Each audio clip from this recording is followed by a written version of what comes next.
précédemment, à partir d'une expression algébrique du principe de persistance de l'énergie pure, nous avons décrit la fonction exponentielle comme représentative du comportement potentiel d'une unité informative dans l'absolu. Lorsqu'on s'intéresse au tracé d'une courbe exponentielle dans le cadre académique des sciences connues, on observe ceci. En abscisse négative, l'élévation de la courbe a lieu selon un intervalle très court, quantifiable, pour que l'abscisse nulle corresponde à une ordonnée de 1. À partir de là, en abscisse positive, la courbe s'élève très rapidement sur l'ordonnée. Le fait est que sa limite dans cette direction correspond à un infini en abscisse pour un infini en ordonnée, mais selon l'axe des ordonnées, la progression est disons plus affirmée.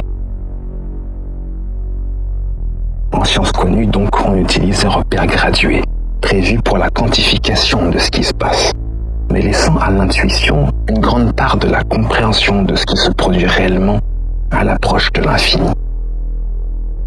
L'infini n'est pas une quantification. L'infini peut être qualifié tel un ensemble, et aussi telle une unité.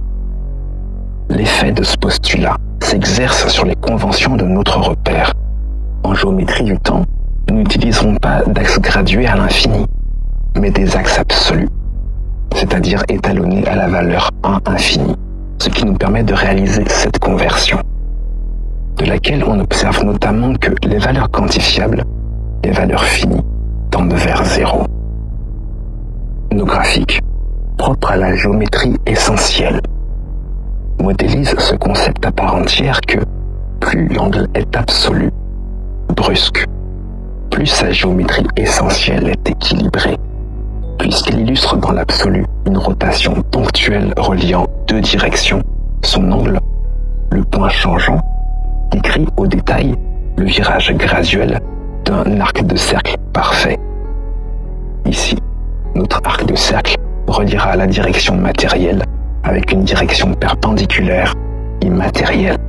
Il faut donc bien distinguer la fonction cercle, dont l'expression algébrique se définit selon son centre, en lequel il ne passe jamais, mais duquel est paramétré le rayon du cercle, et la fonction exponentielle, définie selon des positions qui lui appartiennent, 0, 1 et l'infini.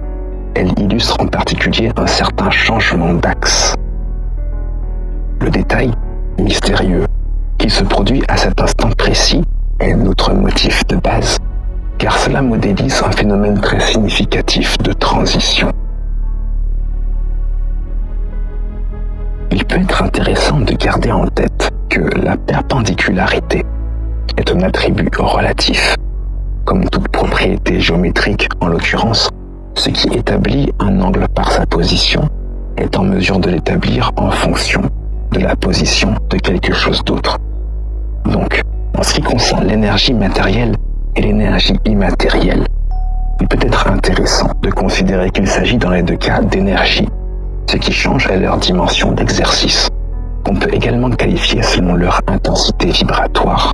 Ceci est observable à l'aide d'une tangente à la courbe. Progression d'état induit changement d'axe, qui induit à son tour une totale évolution vibratoire. Totale car tout l'intervalle possible est ici parcouru en fonction d'un seul paramètre, l'angle de tangente, alors compris entre 0 et 90 degrés, avec 0 pour une vibration nulle et 90 pour une vibration infinie. Alors on imagine peut-être notre objet d'expérience, propulsé selon cette courbe et forcément un peu taquiné par les phénomènes ayant lieu à l'approche de la vitesse de la lumière selon une accélération matérielle. La vibration interne aux objets et entités cosmiques ne se relie pas directement à une accélération matérielle. L'accroissement de la température au sein d'une atmosphère ainsi que l'accroissement de la masse dans l'espace en général, qui sont propres à disloquer une fusée ou à distendre n'importe quelle structure moléculaire, sont notamment liés à l'échelle à laquelle on a choisi de faire cette énergie s'exprimer. La propulsion matérielle d'une fusée demande un dégagement d'énergie matérielle conséquent. Ce mode d'expression de l'énergie est facilement un potentiel de destruction. Je rappellerai simplement, comme une autre anecdote ou à titre d'illustration du potentiel en fonction des échelles, qu'une force capable de détruire la molécule est contenue dans l'atome, et aussi que, de cette force, une destruction à l'échelle de la molécule ne se produit que si l'atome est brisé. Une bissectrice à l'angle fréquenté par la courbe permet de distinguer celle-ci selon deux phases fondamentales. La première phase correspond à une acquisition immatérielle inférieure à l'acquisition matérielle conjointe. C'est principalement une progression dans l'espace. La seconde phase correspond à une acquisition matérielle supérieure à l'acquisition matérielle conjointe.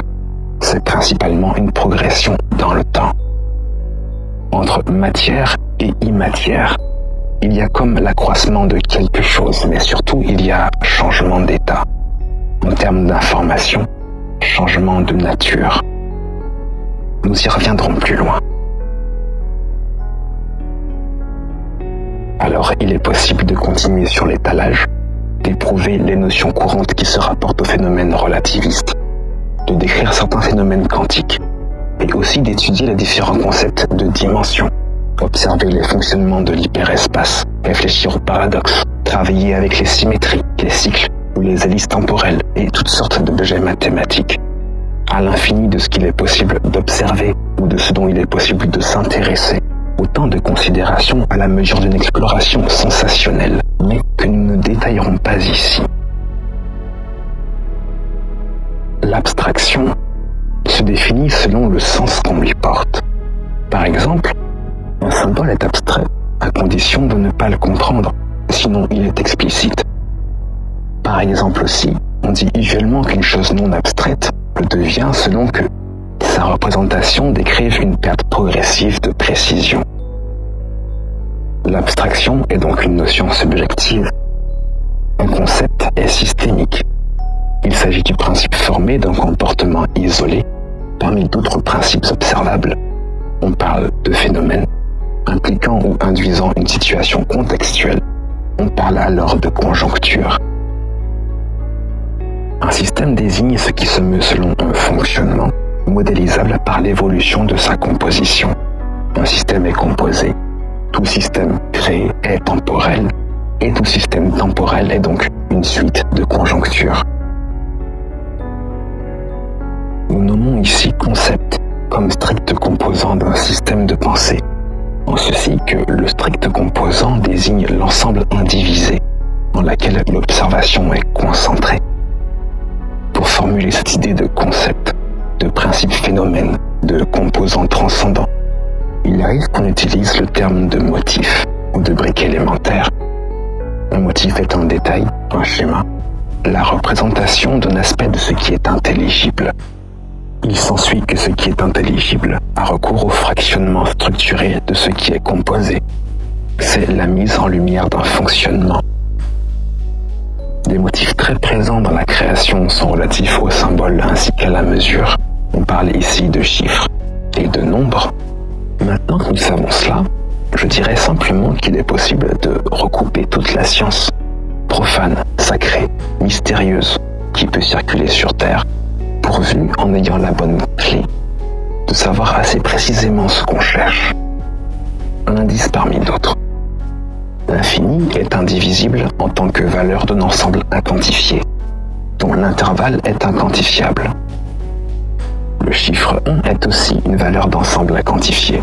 Cependant, si le nombre possible de fractions de 1 est inquantifiable, l'intervalle de son ensemble n'est pas infini. Cet indice concerne donc les fractions de 1. J'abrège également cette partie parce que ce qui compte, ce n'est pas l'étalage, c'est plutôt la pertinence.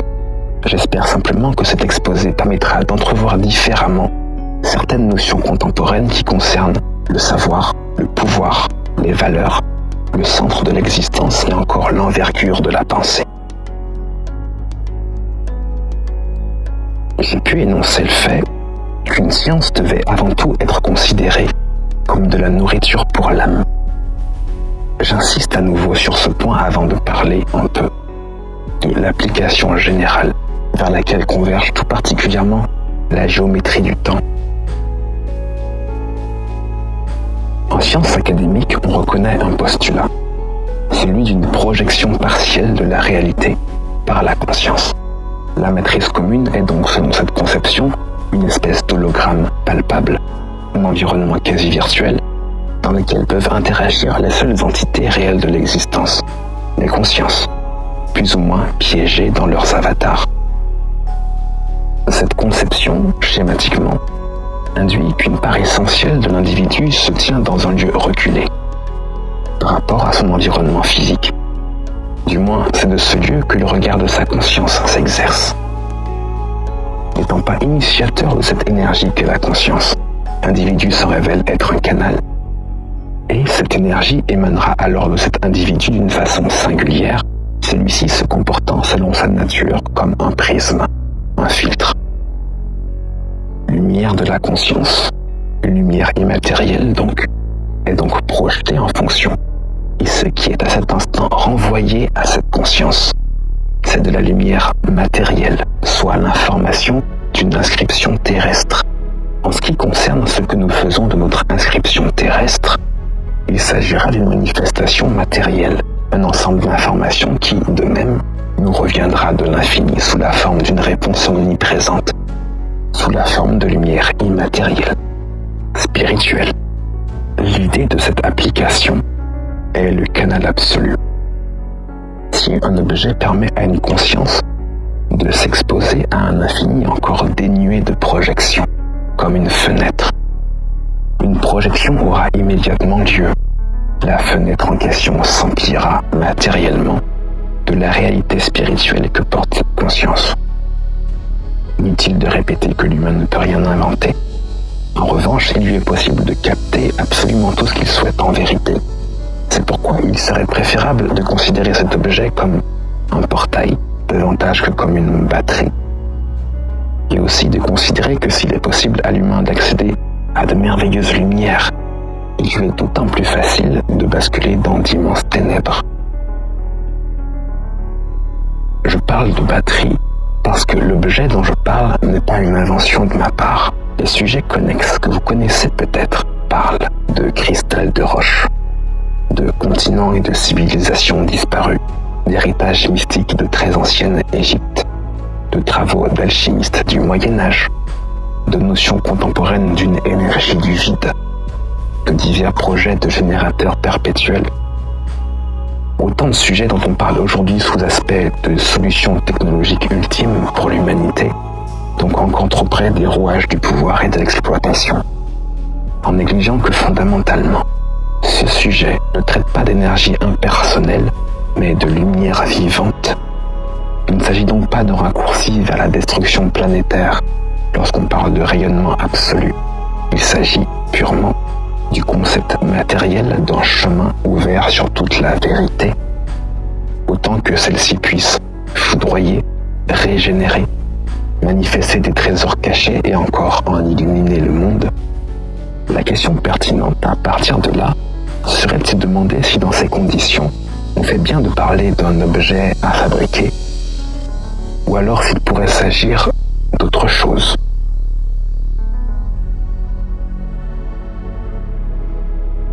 Et donc voilà. Nous voici à la fin de cette première approche en 3 épisodes.